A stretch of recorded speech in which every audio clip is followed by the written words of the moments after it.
Alaaji Mons yaa baax. waa mais sama sëriñ. Alaaji ñoo ngi lay siyaar. askan bi nee nañ réclamer askan bi nee nañ duñ la gis. waa mais ndaanaan bi yaa ngi lekk sa morning de. est-ce que yàlla. tuuti rek. mais maa ngi lay siyaar. maa ngi delloo ziar bu baax a baax est-ce que yimɓe nanan. yeah, mi salminima no feewi min mbimamo bienvenue et du coup voilà ñu ngi lay dalal bu baax ci suñu plateforme bi pour ñu fas yéene waxtaane ay affaires yu am solo tu vois parce que pas dañ koy événement le premier février stade olympique c'est un événement tant attendu au niveau du hein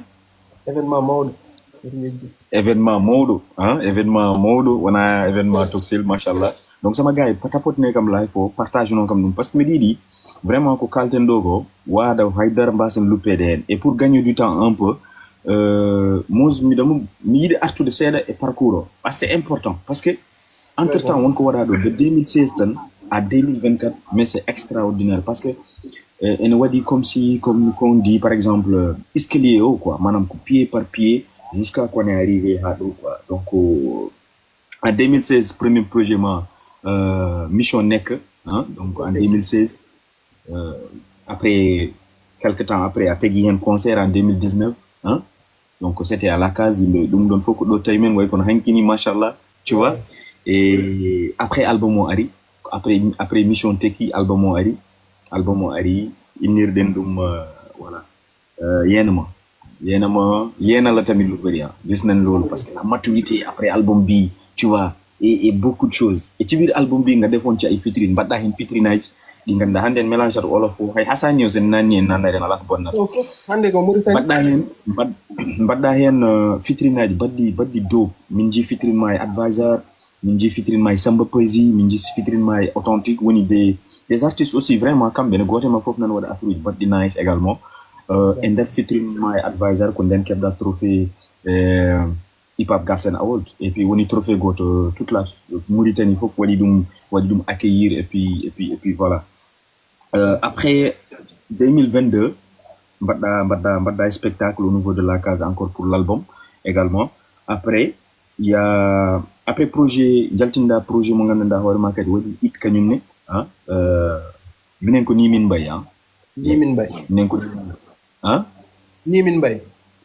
minen ko Nimin Mbaye effectivement en 2023 ɗum ko heccanke wonno ndeysan wona heccanke ni mais ko heccanke men parce que waɗɗa en parce que 2016 somi haali 2016 parce que y a des gens qui sont là 2016 keddora ko musique hip hop mais en 2023 donc après mbattuɗa concert en 2024 mois de février wonno aussi tu vois donc datuji ha joni non ɗo yer et c'est important yimɓeɓe ciftin ɗum yimɓeɓe jaltuɗen hen tout récemment bébé ɓurɗo battidiɗo jibinede ko Gateway Star et ko Gateway Star kaleren Gateway Star wow c'est un fil conducteur qui parle de mbed qui parle de tout même si cette son ɗi foof thématique o ne serti mais fil conducteur o ko gotum mais avant de nadde e sujet o déjà c'est comme jaaɗo consulte mi affaire uji gandum wonde c'est normal parce que yewtere non foti wadde nouveau yimɓe ganda vraiment wona fijirde quoi tu vois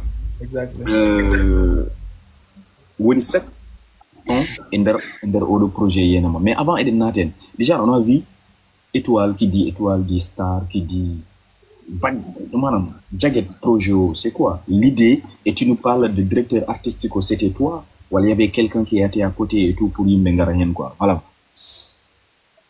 déjà assalamu alaikum de salminde mon onon fof tout le monde vraiment pour les retours weltima no feewi j'ai bien vu votre appréciation par rapport au projet et merci et bienvenue hande garɗen ko yewtude donc les questions je suis preneur yimɓe jewta yimɓe dokkodira miijoji je pense que c'est ça l'objectif de ce live ce soir pour revenir à la question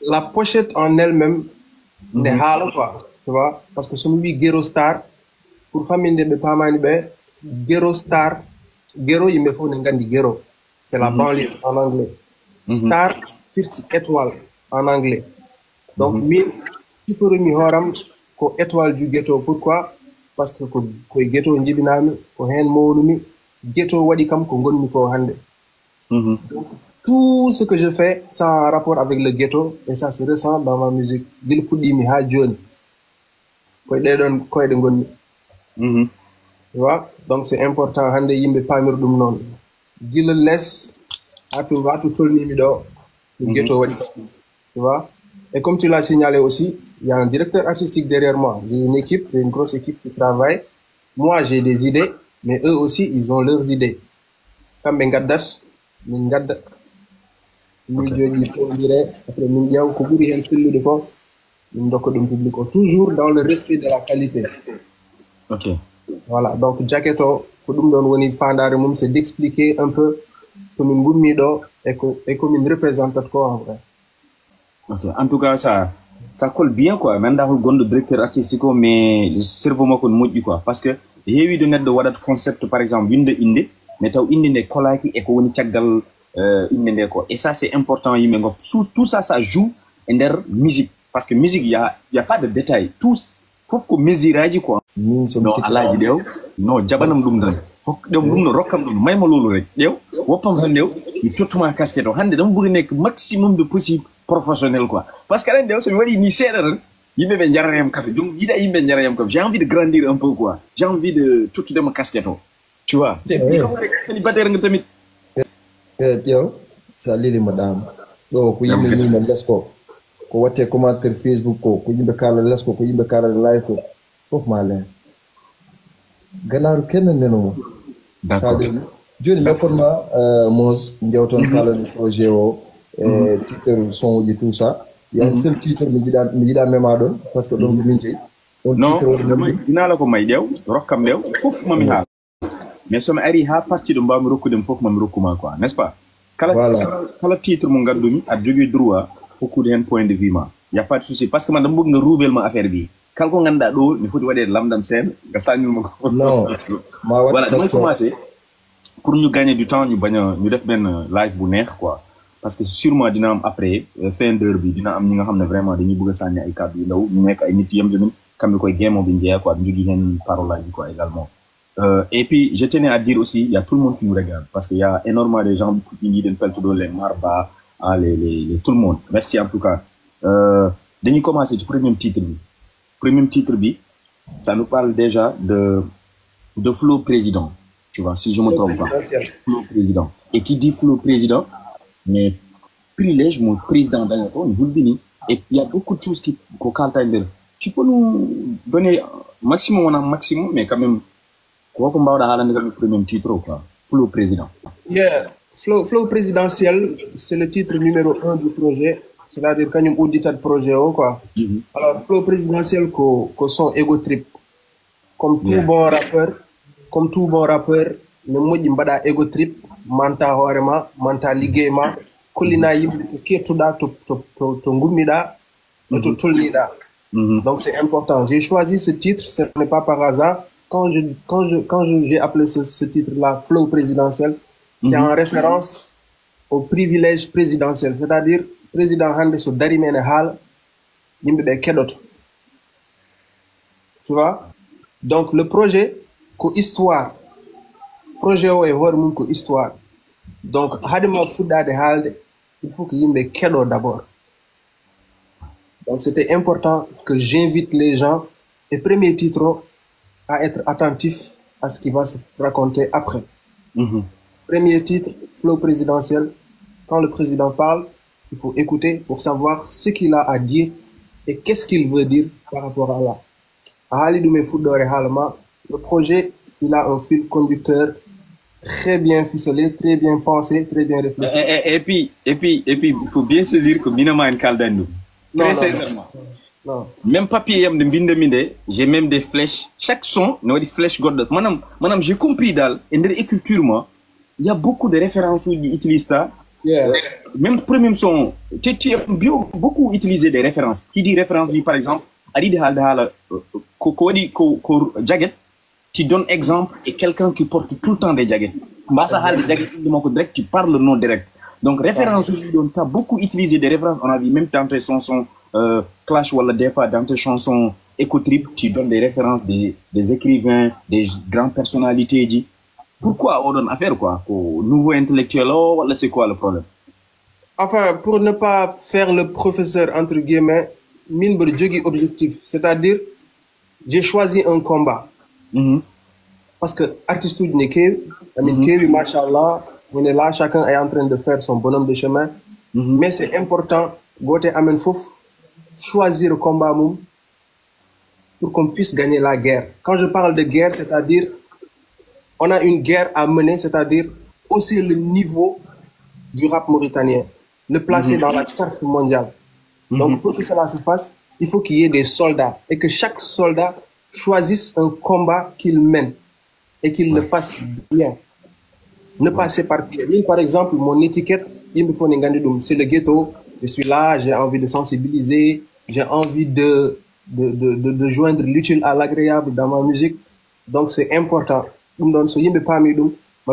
Directement direction moi, ma direction, elle est claire.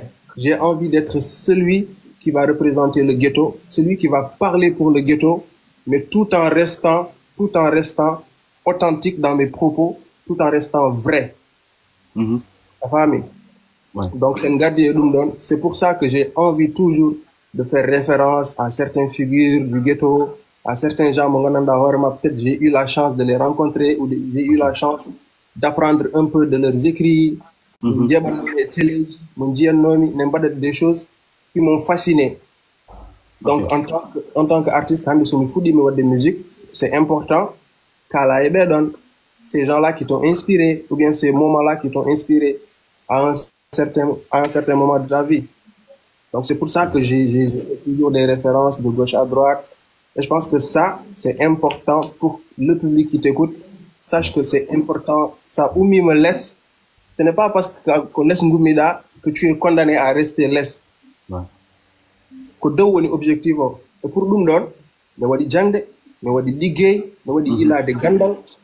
Tu vois? Hay so tawi wona école bolo aɗa wawi janngude e mbedda aɗa wawi janngude e meccal ma mo gonɗa aɗa wawi janngude sehil ma aɗa wawi janngude cukalel toksel birtude no jowbal jangguinma hunde ko gandanɗa hoorema école jangguinanimi ɗum. C'est pour ça que j'ai toujours envie de donner des références, des mots, des personnalités pour montrer un peu que c'est bien de s'instruire, c'est bien d'avoir quelque chose dans la tête. Mais nos grands frères Marba c'est important pour un artiste jogo bagage, c'est-à-dire c'est headade tan et musique parce que musique c'est une grande fenêtre. Il faut être cultivé, il faut avoir des recherches, il faut jogo la culture générale. Ganda c'est des football, ganda c'est des musique, ganda c'est des culture, ganda c'est des pêche, ganda c'est des, tu vois, différents domaines. C'est ça qui va faire de toi un bon écrivain, mais surtout un bon artiste. Ok. Mais ça fait un projet. Donc, tu as joué par rapport au premier son. Voilà, qu'on a dit dans mon son, qu'on va dans le premier son. Non, je passe.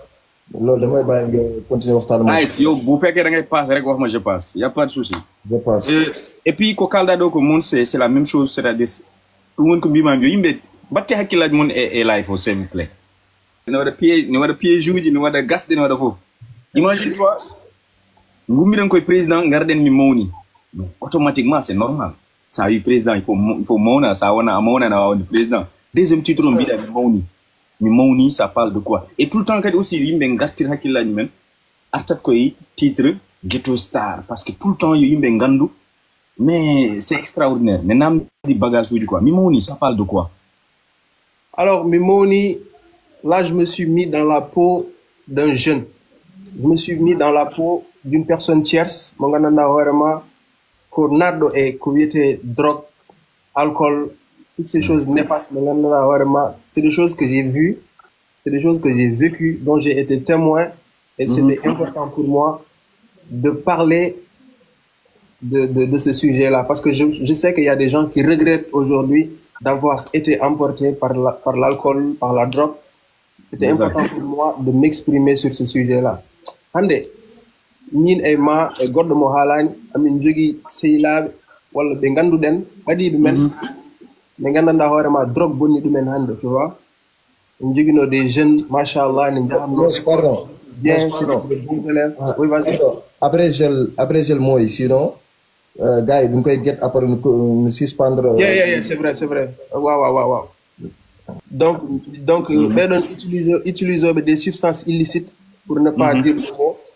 ɓeɗon hannde affaire o ko bonniɓe tellement. Donc c'est regrettable de voir des gens par exemple qui étaient très talentueux à l'école ou bien qui avaient un certain niveau dans certains domaines, qui étaient de bons footballeurs, tu vois.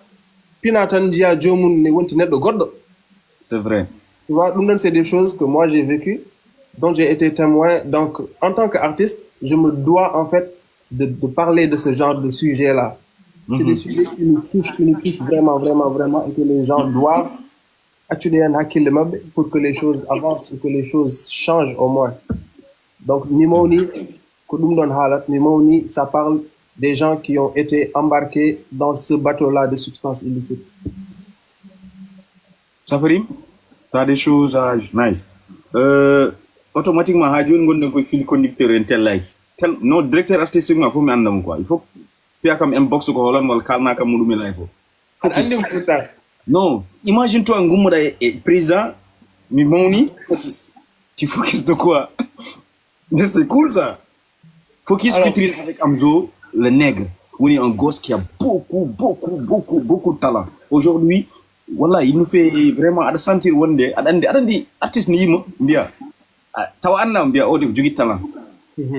Et parce que won ko yalte mo ko ngandar andi automatiquement a wana Allah wana haydara mais ad jogi yakar wonde on wayade ko wodi. Et je sais très bien qu'on vision jogi day moko pour inviter mon projet ma quoi, tu vois. Exactement. Min Amzo, je l'ai découvert et son moko fandare. Ko yimardo fandare mom yetundum on ma jawt ko kalisma tatale bout kon munyal dum nam di yor pertu la bidi defandare nguminim chamaji kewdi jojinim. Odon son, en fait, je l'ai écouté sans même savoir qui a chanté cette chanson-là. Et quand j'ai découvert l'artiste, ça m'a surpris parce qu'il est, en fait, il a l'air tellement innocent, tellement frais artistiquement, il a plein de choses à proposer. Je me suis dit, celui-là, genre, je me suis dit, celui-là, ce me fait des projets, je pense que je vais lui donner de la force. Et quand j'en ai parlé à mon équipe, tout le monde était d'accord. En fait, c'était une unanimité, quoi. Il me faut un jabi comme pas d'invite démo. Donc, quand je lui en ai parlé, lui aussi, il a été très réceptif, très content, très poli, très correct. On a fait ce morceau-là qui s'appelle Focus. Focus qui parle un peu de ça, de jugger objectif. Il faut que quelqu'un d'aille, en fait. Il faut que respecte objectivement. Il faut que nous aussi. Voilà. Il faut que il faut que tu te donnes les moyens d'y arriver. Voilà. C'est ça que veut dire focus en fait. Ça veut dire que focus. Mais c'est le qui. C'est le xam na fu may xaar ki. Seytaane la. Le seytaane.com rabrim mu ngi ni. Après ngumi day focus automatiquement. Tu parles de l'argent, tu parles de morning, tu parles de Aladji lan. All right. Yeah, all right. Alors all right, ce n'est pas forcément de l'argent, mais holko podda wadde pour hebde khalis et respect à famille. C'est de ça qu'il s'agit en fait. Parce que sur le refrain, je suis en train de dire ok. Donc, I'm very heavy, economy for that. Mingum Nicholas Minganda for that. Colligayam can me whole lot. Madame, c'est mignon. Yeah, Kesh. Madame, mignon. C'est le petit frère de Focus. Si tu es Focus, forcément, tu dois avoir ce genre de trucs. You understand the shit, bro. Yeah. You understand the shit. En fait, c'était important que le fil conducteur il soit respecté. Ah, Hande All Right, en fait, c'est un titre qui fait référence au travail, à l'abnégation. Jogoda objectif, kabeda pour yettade to jidda yettade do. mhm. You know what I'm saying? C'est exactement ça. Moi, je commence à comprendre le projet. Hein. Faut d'une femme projet. Hein. Yeah, faut d'une femme projet. Après le projet, après garde otage quoi. Otage, porte la vitrine avec Brims. Et c'est le son qui est en train de faire du tabac actuellement, qui fait tour du toile. Et vous avez parlé de choses également qui sont vraiment éco-trip, clash. Ça, je vais laisser mon ami là de venir dans tout ça, de tchoko du Makoudiwa. Mais j'ai 2 ou 3 choses à te demander. Et je ne sais pas si tu vas me répondre à la place de Brims ou quelque chose comme ça. Mais je ne veux pas rentrer aux profondeurs de Shigeo. Mais juste que, on voit que comme si il y a tout d'amène quoi. Parce que premier rentrée au alignement, premier alignement, on entend que tu nous parles de berde de yimbe de modja yimbe pour jaggundirde nice quoi. Ran sa nani nedon halum automatiquement anatat e yewtere nde biya o def halal ko c'est important. Mais align wodon gasi rek min nani gayan alaji wi fi ma fi ne do ko min woni do ngona hay tous patati patata naati jon fuy ballaji. Gasi manam ada sentir alignement ma après noddanno do jamo automatiquement ko kanyum kadi wi harande do harande lesko dum sabi noddumi remix. Donc surtout qu'on déclare guerre. Brims kadi funti amene départ alignement mako de dire way meden do jamni patati patata après be naati dum do. Donc maintenant déjà de namdotuma pourquoi le choix de Wadou Fitrine avec Brims. Le reste je donne question à dit mon ami. Alors Otage, comme vous l'avez si bien souligné, Otage c'est une très belle œuvre artistique déjà. Déjà, c'est ce que nous donne la parole. C'est une œuvre artistique. Et qui dit œuvre artistique parle de liberté artistique. On est d'accord? On est d'accord? Donc, le choix d'inviter Brims sur mon projet, c'est un choix légitime en fait. Brims, c'est un très bon artiste. Tout le monde est d'accord que Brims, c'est un très bon artiste. Donc, c'est légitime quand 2 bons artistes se croisent sur une chanson, forcément, à faire un wadat tabac, wadat niveau. Tu vois? Et je pense que le niveau, il s'est fait ressentir. Après, quand tu parles des paroles de Brims, je pense qu'il est mieux placé pour Djaba Dem et Didon Aferout. D'accord. En tout cas, moi, j'ai très bien apprécié de l'avoir sur ma chanson et que cette chanson, je pense que ça a été une réussite. Tout le mouvement hip-hop mauritanien reconnaît que cette chanson est une belle chanson. Ah ouais. Yeah. Para fenêtre bi mom dama koy jox Alaaji Seytaane donc mu dugg su fu mu dugg. Non, Alaaji Seytaane du si dugg mi na tayen joni. Parce que live ko joni fudu parce que ni jogi programme. Voilà, merci way. Mayma lolu mi jokkir ko heddi ko après mi artayma. Ya estato. Ya dégg. Après dañu gis après son bobu nonu mu nek son bu nek tabac, on va revenir parce qu'il y a beaucoup de polémiques autour du toile. Il y a beaucoup de choses à éclaircir par rapport à son également. Je ne sais pas ça y est internet, mais quand même, il y a une polémique ces derniers jours. Donc on va revenir sur ça. Après, passion, hein, je pense que c'est ça. Pression, pardon. Pression, son de pourquoi pression? 6e son. Pression parce que, comme le cadre au début, en fait, il y a des réalités qui se disent tout bas et qui doivent être dit tout haut. C'est-à-dire, de pression familiale, ou la pression amicale, ou même au niveau de leur relation amoureuse.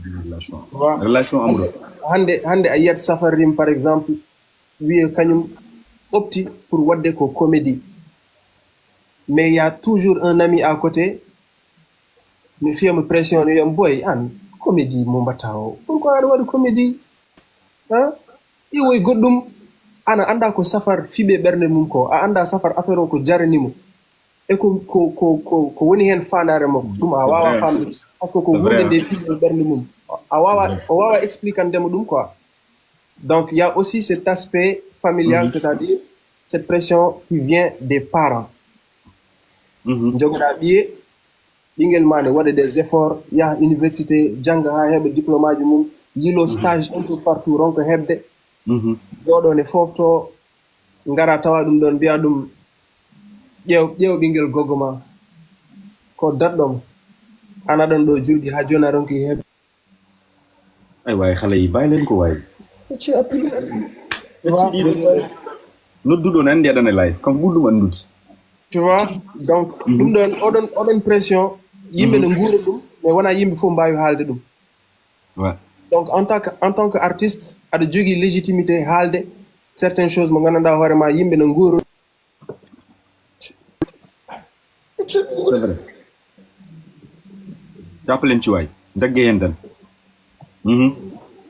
vas-y a faami donc c'était un peu pour expliquer pression ko chanson goɗo gandanɗa hoorema je pense que yimɓe fof ne mbawi yitade hen koye mumen que tu sois confronté à des pressions familiales et même ha joni kadi en tellaki fil conducteur guero o quoi tu vois, voilà et même par rapport aux filles par rapport aux femmes c'est-à-dire hande les filles ne nguura pression goɗo merci beaucoup ne nguura pression goɗo tellement difficile c'est ce qu'on appelle le body shaming en fait firti comme par exemple jiya petite sœur ma ne woni cewguel entre guillemets konna e noppi mum toujours an ƴeew no mbaɗa ni aɗa sewi aɗa yoori ɗum ɗon déjà ko pression ɓe gandanɗa hoorema tu sais pas à quel point tu peux blesser ta petite sœur avec ces mots que tu penses légers tu vois tout ça c'est des pressions que les gens sont en train de vivre tu vois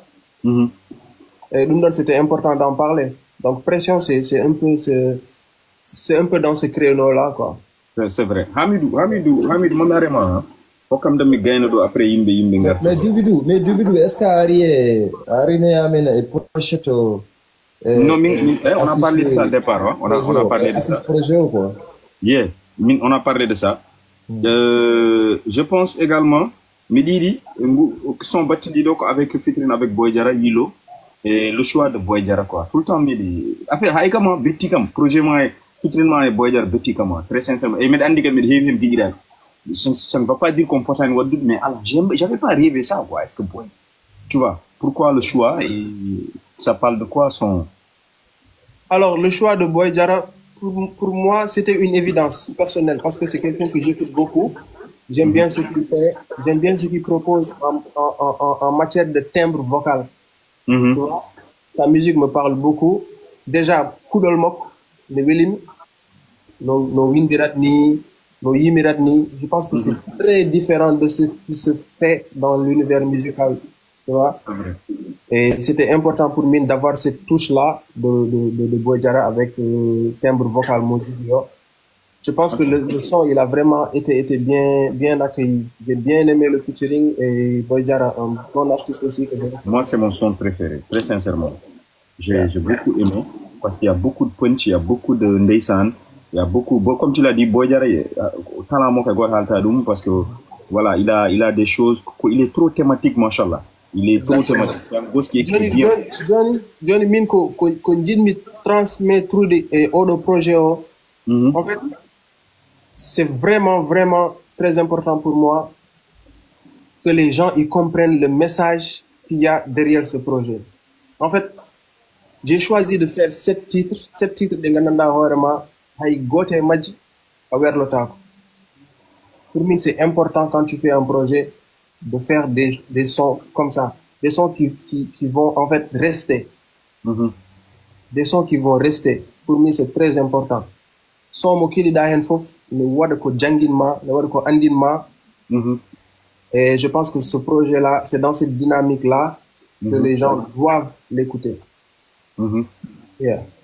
Ouais, c'est vrai. Et puis, pour revenir par rapport à Binomi dès le début, pour les gens qui ont joindre live, moi, affiche, madame Ghetto Star, et son qui ça lire, si tu as écouté ça, si tu n'as pas écouté, on va faire dans le projet.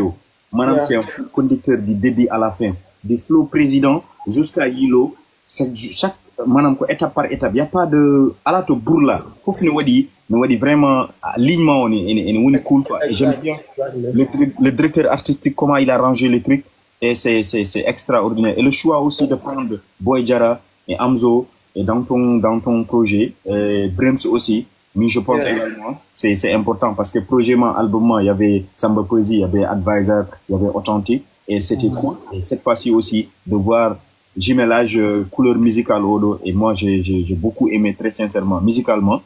Et Goldundum, avant d'engager événement, je pense événement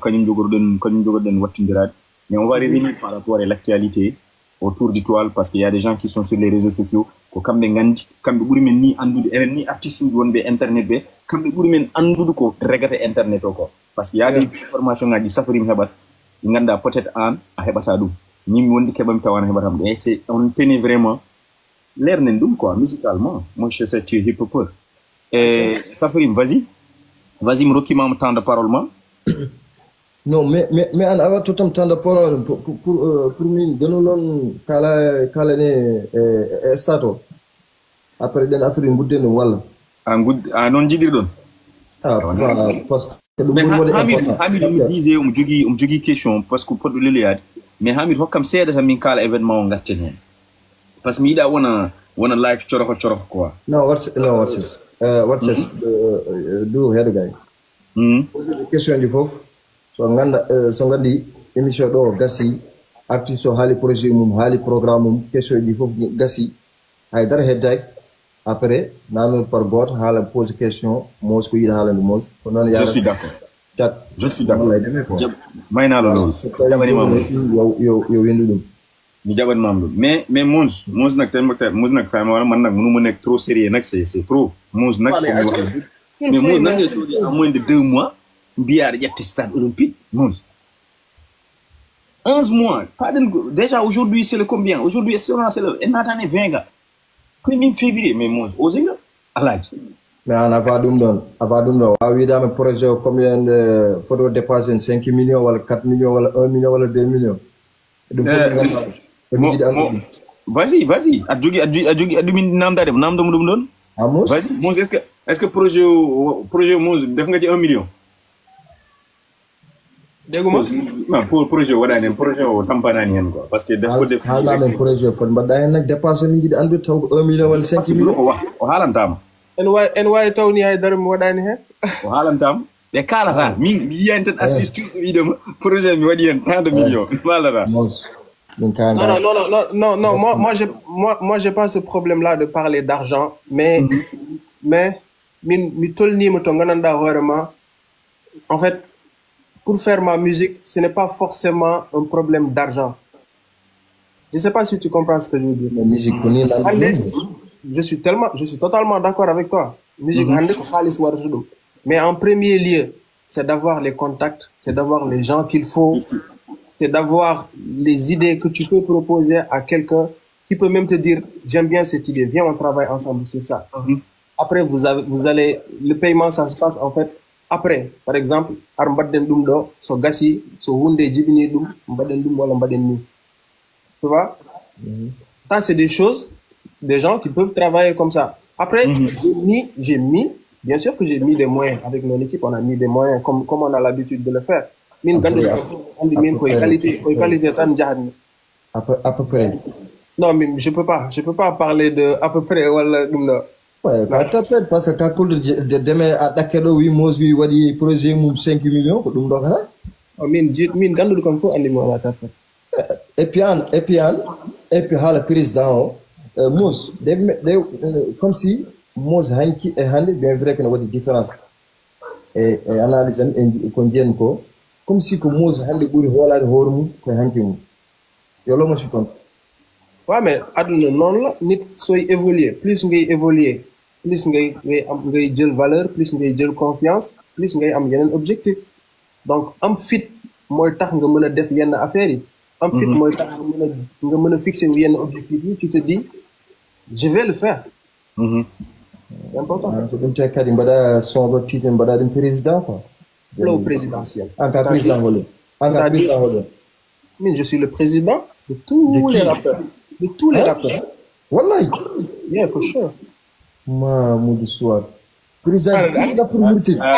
Andi. Safari madame banduma non koy wulde. A wi kam yom yaay e concert donc wopu biya e concert mi art. Na wases kadi concert mi kala ne nanuda mo ron kanaro birim sudo tanari birim sudo kanaro e wonki nan mi yalti mais Mos ko le biir dani junjoni ari Mos Biram se affronti stade authentique ari Mose wi kadi affronti stade ɗum ko hunde challenge goɗɗo ñimtinde walla wonde hoore mum walla pourquoi stade o et pourquoi an aɗa représente guero aɗa sensibilise wonde guero ko gueɗeje keewi et pourquoi jiiɗa ittude guero aɗa nana ɗum e nder ville quoi et pourquoi heddaki nder guero ummade less pour yettade dow ummade less pour yettade dow en fait stade olympique ne waɗi ko prestige en fait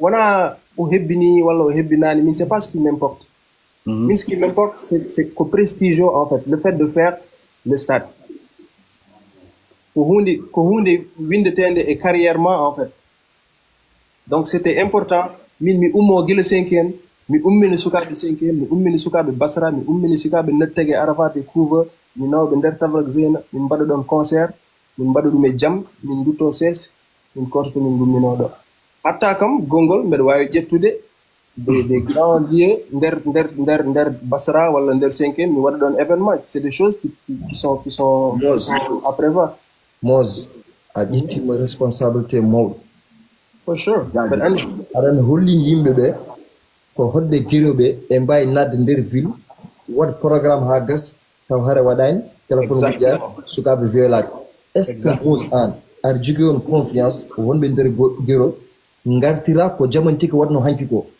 so jamantiki ene saɗi tererare walla min mi yiyani ene jamantiki ene déplace guero e nder ville ha gasa te kadi wonɓe nder guero eɓe jeeya waɗaɓe organiser programme kala bonno ko kamɓe maîtrisement est ce que Mose ene wawi addude ko jamantiki melno wadde ɓooyi ko est ce que Mose aɗa wawi addude e nder ville e hoɗɓe nder guero jaminteki ko mawniraɓe amen n'est ce pas min jangi e mabɓe ko heewi donc kamɓe ɓe pewɗi laawol ngol minen min mbawi tan ko arde ɓeydude heen kamɓe koɓe mbaɗano heen c'est à dire on va venir par rapport à eux ce qu'ils ont déjà fait minen min gara min essaye wadde koɓe mbaɗani miñiraɓe amen aroɓe kadi gara mbaɗa minen komin mbaɗani tu vois c'est un peu ça en fait ko historique affaire o ko continuité donc so tawi min mbiɗa jooɗa tan mbiɗa wiya non ɗum ɗo wawa wonde wawata wonde pour aroɓe caggal ɓe il faut que minen kadi on prenne nos responsabilités tu vois c'est très important hande on doit prendre les plus grands lieux de Nouakchott de Mauritanie pour faire nos concerts ko ɗon aduna o tolni il faut que yimɓe piniri oɗon banggue affaire o ko musique ko partage ko findinde publiquement haaldude e mabɓe hokkudeɓe responsabilité c'est à dire ko artiste mon woni ɗo ko artiste mon parnorto ɗon il faut que kalto yihi ndewone makko mais ndewone makko non min brefement je pense que j'ai également dit ça à chaque fois que public Mauritanie actuellement to ɓe tolni ɗo mbiɗa yiya mabɓe maturité mi anda hol ɗum mais notade ɓe concert ɓe gaara e jaam ɓe koota e jaam koye on philosophie ɓe goni Allah no wawi kadi Allah no wawi taw sukaɓe jettoɓe ummotoɓe 5e ɓe ummotoɓe Basra ummotoɓe Arafat anyway manam fenade nde état wiyata ne fawa e men nde aɓen puɗɗo wiide ɓe guittu ɗum par ce que ɓe mbattirde concert uji ɓe gara ɓe koota taw ala probléme manam no yiɗiɗo poɗodira walla ɗum noon wasta ñakkude hen par ce que même sécurité département mais challenge gonɗo hen o vas-y Safrim vas-y mais ko kalta ko ɗum ko Mose wawi hokkude amen on preuve en tant que gueroman non mais min jii ɗum minen min jii public duɓi ɗum mi kuppanim sapat on dit concert am la fois passée à la case c'était l'un des meilleurs concerts enfin c'est pas pour me jeter des fleurs mais c'était l'un des meilleurs concerts en termes d'organisation en termes de timing en termes de musicalité en termes de spectacle c'était vraiment quelque chose de réussi donc par rapport à ça j'ai envie aussi de me poser de me proposer d'autres challenges tu vois mi heddorako tan et genre ouais mi waɗi la case c'est bon non c'est important d'évoluer c'est important de faire des choses ɗum ɗon en fait c'est des choses mo gandanɗa hoorema il faut que les gens ils comprennent ça en fait on est des artistes on se doit de franchir des caps on se doit de prendre des objectifs et de les atteindre mais nak monskalden gonga wiide men ƴette stade tagani mbaɗɗa e stade par ce que Aliou avant authentique avant waɗe stade waɗi ɗum 2 ans Bremsen avant mbaɗe manam ne waɗi préparation gonɗo caggal est-ce que tu te prépares également parce que sécurité quoi la sécurité ou est-ce que tu es prêt parce que sécurité quoi hendia manam tu dois pas dire aussi comme Barrow stade pour what des stades no wadi son lumière no wadi des choses est-ce que vous avez vraiment préparé pour ça parce que le 1er février c'est demain hein? C'est demain. Ah oui. Yeah, exactement. Déjà, je donne rendez-vous à tout le monde le 1er février pour venir découvrir tout ce que tu es en train de dire là. C'est-à-dire...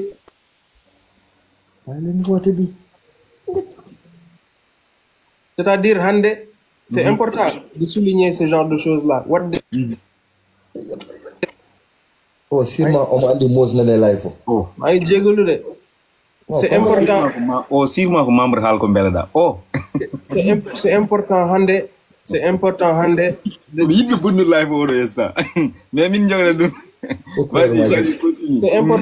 de souligner que Kaldako, what the stat, ce n'est pas comme faire la case, ce n'est pas comme faire un concert plein air. Et ça, les gens sont très, très, très conscients. Donc, mine, comme mon équipe, on a assez pour en fait, oui, de stade juste comme ça. Donc, on a été préparé à ça, on a été voir les gens qu'il faut, on a été enfin, on a été voir les gens qu'il faut pour pouvoir organiser cet événement-là et surtout bien l'organiser. Donc, d'un côté, ok. Les billets sont disponibles internationalement. Les billets sont disponibles partout. Toutes les informations sont disponibles sur mes différentes pages. En fait, ça y est, Facebook, ça y est, Instagram. Les points de vente, les numéros, tout est bien décrit, tout est bien dit. Et franchement, je sens que ça va être une belle fête, quoi. Les billets d'Inanda. Yeah, mashallah. Ok. Dans le stade, quand on a le ball. Au stade olympique, en tout cas. Moi, de soir. Mais, invité. Est-ce que vous m'avez invité dit? Invité dit, je vais inviter toute la crème du hip-hop mauritanien parce que il faut savoir une chose. Les concerts qui se font ici, ce n'est pas forcément que pour Mine Got. C'est pour toute la crème du hip-hop mauritanien. Il y aura quand même toute la crème du hip-hop mauritanien, enfin ceux qui sont là, et on va aussi donner de la force à certains jeunes qui n'ont peut-être jamais eu la chance de monter sur de grandes scènes comme ça. Arendi, on dit coach got. Et vraiment, il est temps on est rabrim toi. Haïsan wade mindian, voilà, hebe nganda. Parce que nous souvent nous disons qu'au Sénégal, surtout ma génération qui sont anciens rappeurs de Mbadou. Hande ne weli, tel rappeur Mourten, jaltine de projet ou album, ou un événement, chaque rappeur une fois de bangimou. C'est-à-dire rappeur fouf, soit de 5. C'est un long qu'il y a rapport de soit de 20 kilos. C'est un rapport soit de 100 billets ou 200 billets pour beaucoup de fonds sur nous, pour une vidéo, ou une idée de le movie, mais sur des temps billets, au tout le monde me staff, il y a tout une fonds sur nous, il y a des soutenir de Mose. Rapport God, ça va dire aussi Mose, ou à parce que nous, il est temps on est rabrim. Parce que, on a une fouf, ligue au Gotou. Et donc, God fouf, nous voyons rêve de l'aoulou, ton bon nan hay gof. Yeah, c'est important. C'est important. Parce que j'ai reçu plein de messages, plein de notifications de mes collègues artistes qui me soutiennent et qui me disent non, moi j'ai besoin d'un soutien. Hamidou li hal ko belda mo. Non, Mos Fatset. Ni soutien mu tioxli wo wala chaque rappeur soit le nombre de billets que dole mu toni ha yimbe be ngad on soutien bu wadi important et courage et bonne chance, tu as de talent. Boy, une chanson chaque jour même nandu. Il est temps on a rappelé hadi so courage wadi jam on a fo lan jaro njar tay kon donc on bi on jirindir mais kollo dum nder e bowol alhamdulillah privé kollon ko ber yimba au fond jidmi ko savoir conseil jidmi ko bada échec jidmi projet ma jidmi ko affaire flotte fotade wonde quoi. Non, mais nouvelle génération. Non. Sincèrement. Vraiment, nouvelle génération, il y a le tien. Parce que je donne un exemple. Hanki, ou Hitchank, mi Brems, ou il repartager l'affiche, le concert de Absen, mi Annekadi, m'a me repartager. On y got affaire battre comme nice quoi. Mais après, nice quoi. Pour mine, authentique, comme faut mi partage une dire, t'es là où un problème. ko Khalid Bojil kay à l'époque wonno mo partage tano kono joni non c'est important tu vois c'est important ko gondone halde ko c'est important c'est important pour moi mais c'est plus important pour le public qui est en train de regarder et qui nous suit. Ces jeunes là mo gandana horema ils ont aucune information par rapport au milieu artistique, c'est-à-dire hande so be par exemple au clash automatiquement be cikat be do ko ennemis. Il faut que nous parlions que nous ne sommes pas des ennemis. Mais hip-hop n'est une réalité. C'est-à-dire il y a une rivalité qui existe dans la musique hip-hop.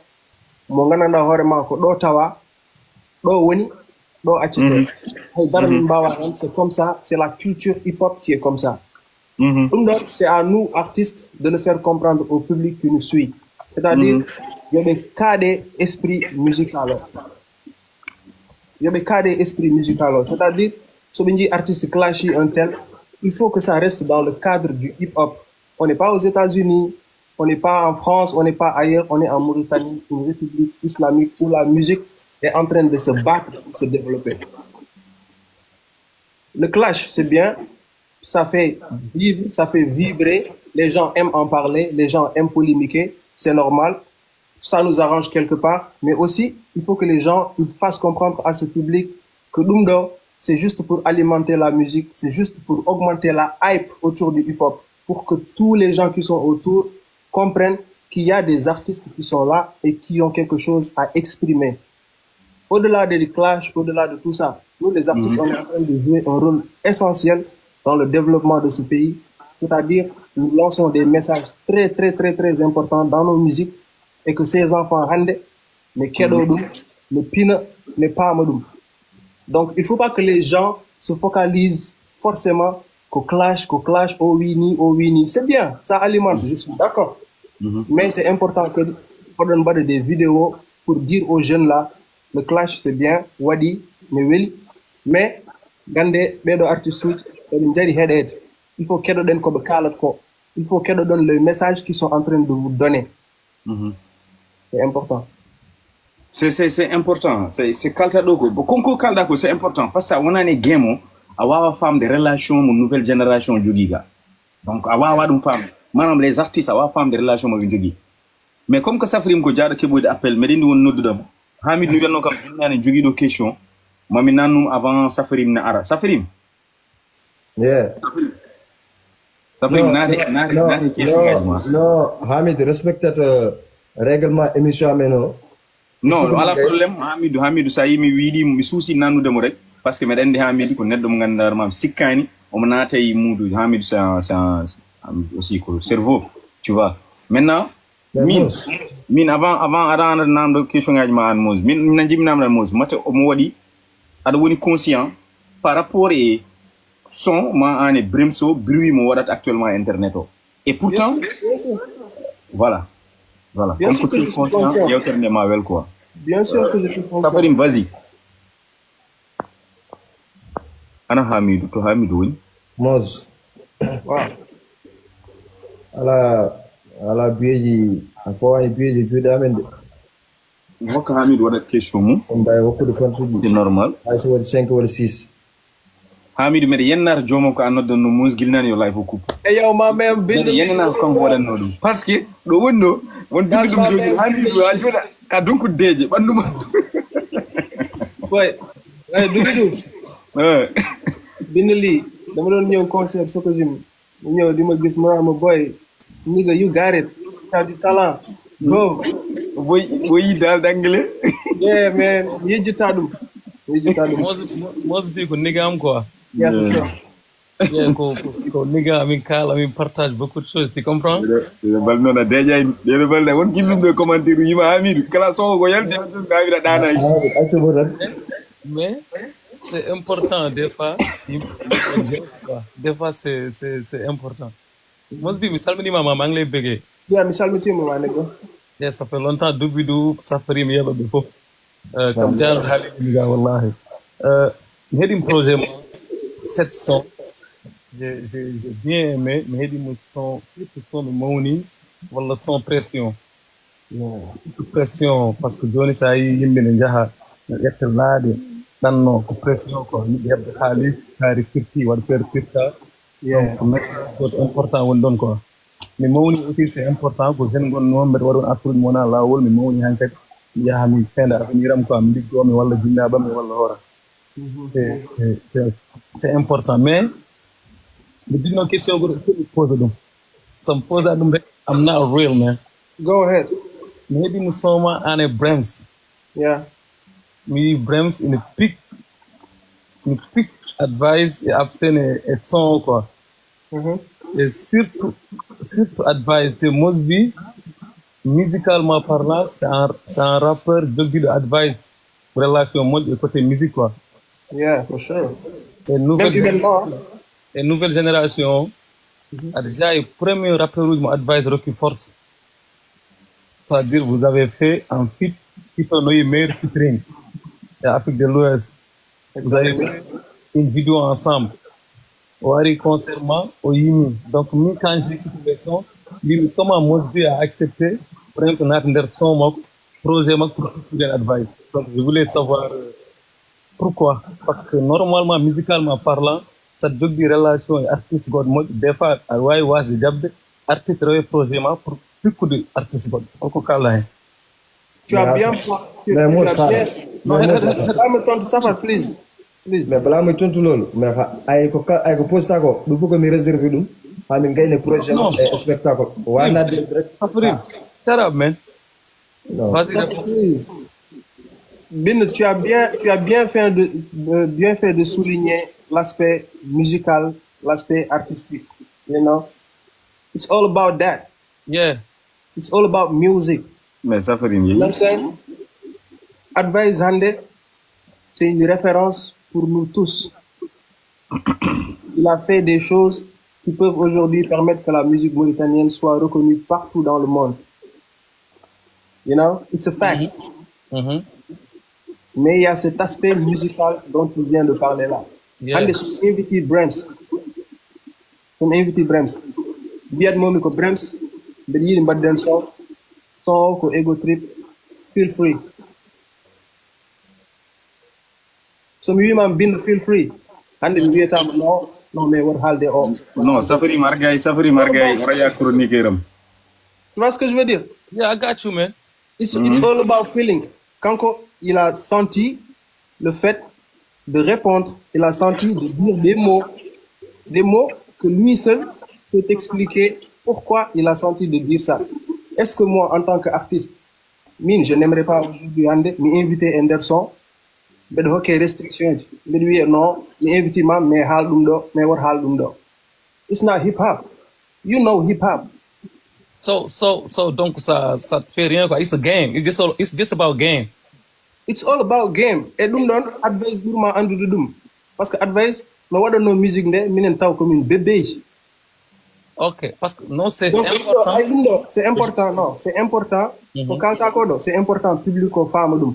Adi yimbe sikude par exemple ko advice ne nangiri affaire o hunde got personnel wala din affaire. C'est important yimbe fama dum. Non advice so nangiri dum personnel wonde hip hop. Yeah. Mine advice amin jogui relation got moƴƴi amin kalda omo nelde kam des messages d'encouragement et ça fait ɗum ɗon change ta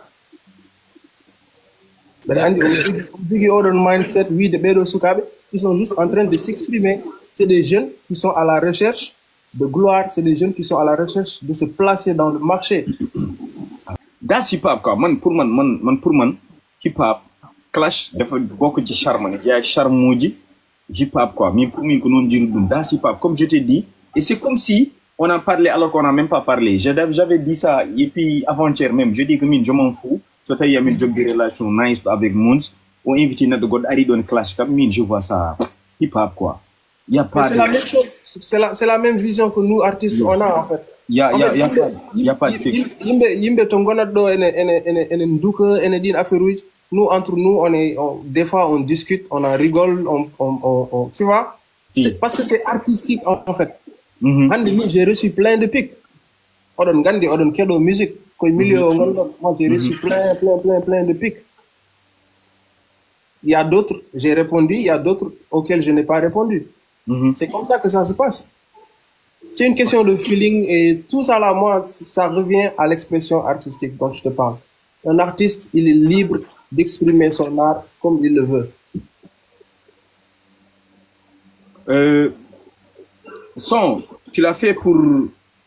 Parce que le spectacle para, tu sais, ampleur mon clash, regarde l'autre autour de toi, clash au halmum haltetan. Et alors qu'il y a un projet qui a beaucoup de 7 sons, il y a 6 sons, il faut une thématique et tout le monde parle de clash au et public gondo, la majeure partie, comme faut dire, en réalité, gondo, une son, pour que tu as visé de Picoude à Pikien, pas mal des artistes et tout. Et comme ben je vois que des balles de bon coup, face de, et puis, gain mon jeu de quoi, mais tu as vu que par rapport au spectacle, ampleur événement, Jida, ou tu l'as fait par feeling, ou je sais pas. J'ai bien vraiment envie de comprendre pourquoi donc quoi. En fait, moi, dans tous mes choix, que ce soit musical, que ce soit même personnel, je fais tout au feeling. C'est-à-dire, les mijono qui, par exemple, oui, de non, il faut mettre de brems, comme ça, mine badani, comme ça, mine pique, oh, le mine pique tout pour affaire au ampleur. Non. Ce n'est pas, ça n'a pas été préparé du tout. Déjà, le son, il devait être fait à distance. Après, on a eu l'occasion de le faire ensemble. Donc, c'est quelque chose qui est venu au feeling. Il y a plein de paroles qui ont été écrites le jour J, c'est-à-dire jour enregistrement.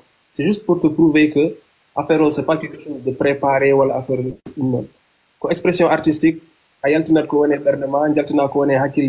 le poses. Donc, ça prouve juste au public le talent que les artistes mauritaniens ont à créer cette ampleur-là, à créer cet engouement autour de la musique.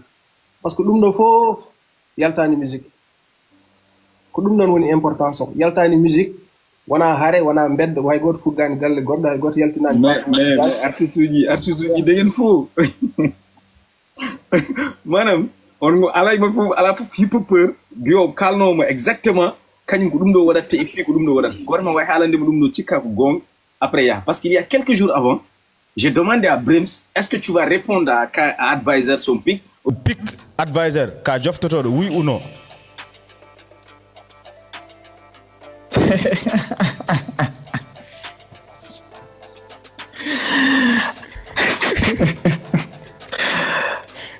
Non, advice c'est mon grand quoi, nice.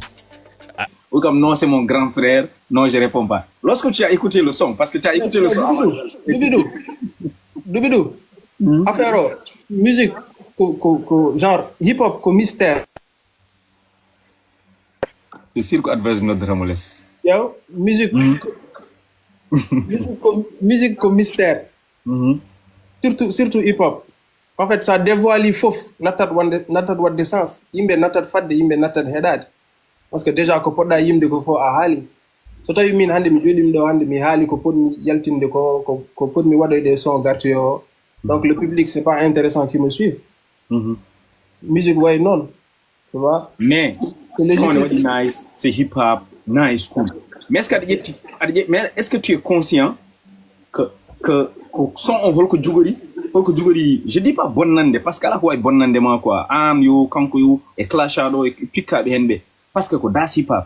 Mais est-ce que tu es conscient que relation mobi ni Djugori bonde dono entre toi et advisor parce qu'il y a un gars qui a clashé advisor. Est-ce que tu es conscient de ça également? Non, en fait, advice blocani. À vérifier téléphone. Non, bloc ta comme advice comme mon nom en fait. C'est ce qu'on fait. Vous n'avez pas advice clash la brand bloqué. Jonne mingom nandi dama maro bloqué ma wala blocani maro. Non, bloc ta comme. Oh nice. Alhamdulillah.